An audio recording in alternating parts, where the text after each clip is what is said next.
Сәлем достар, бүгін дәмді, тәтті, қарапайым асханасынан Мадина.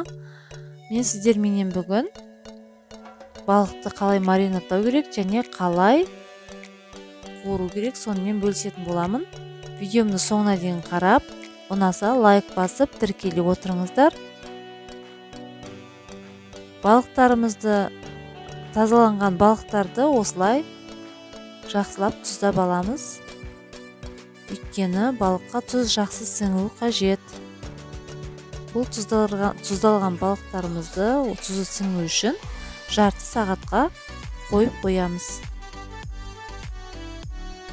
Тұзы сіңіп болғанымызша біз маринатқа көкөністерімізді турап аламыз. Баклажанымызды тұзды суға салып қоямыз. Өйткені өзіндегі улы заттарды шығару үшін сыртқа. Бұл баклажанымыз дайын болғанымызша қалған көкөністерімізді турап аламыз.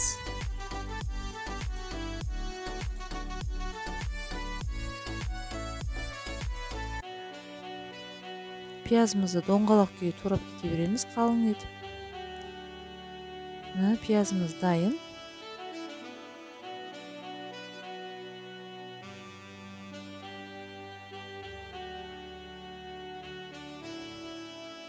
Дәл осылай картопты да тураймыз.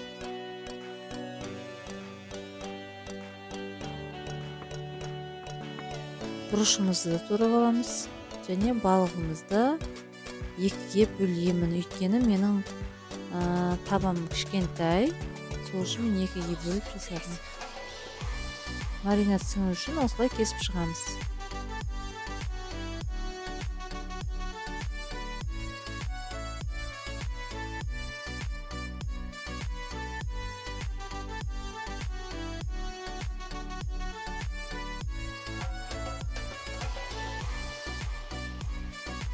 Помидорымызды тураймыз. Бұны да доңғалақтап қалың тураймыз.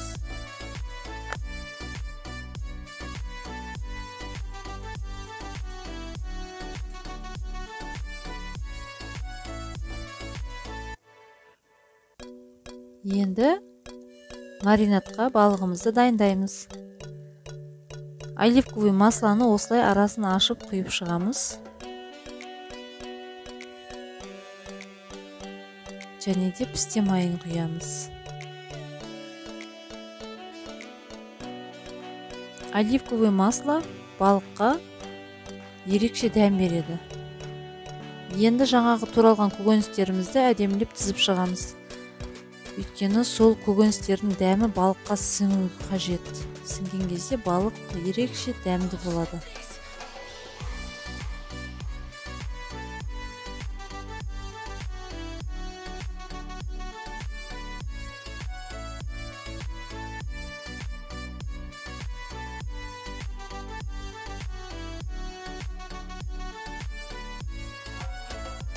Дайын болған маринадымызды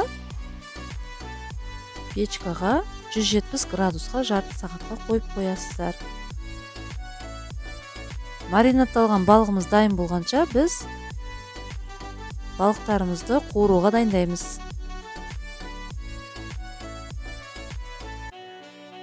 Осылай еттің балықтың ортасын кесіңкіреп аламыз.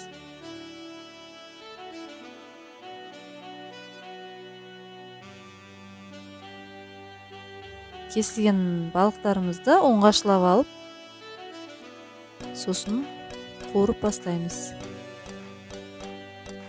Міндетті түрде өте қатты қызып тұру керек майымыз. Сонда балығымыз әдемі қызыл болып шығады.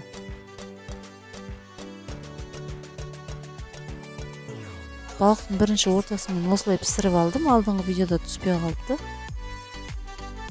Сосын осылай қайтадан жауып формасына келтірдім. Міне маринатталған балығымыз да, қуырылған балығымыз да дайын. Видео ұнаса тіркеле отырыңыздар. Сау болыңыздар. Ас болсын.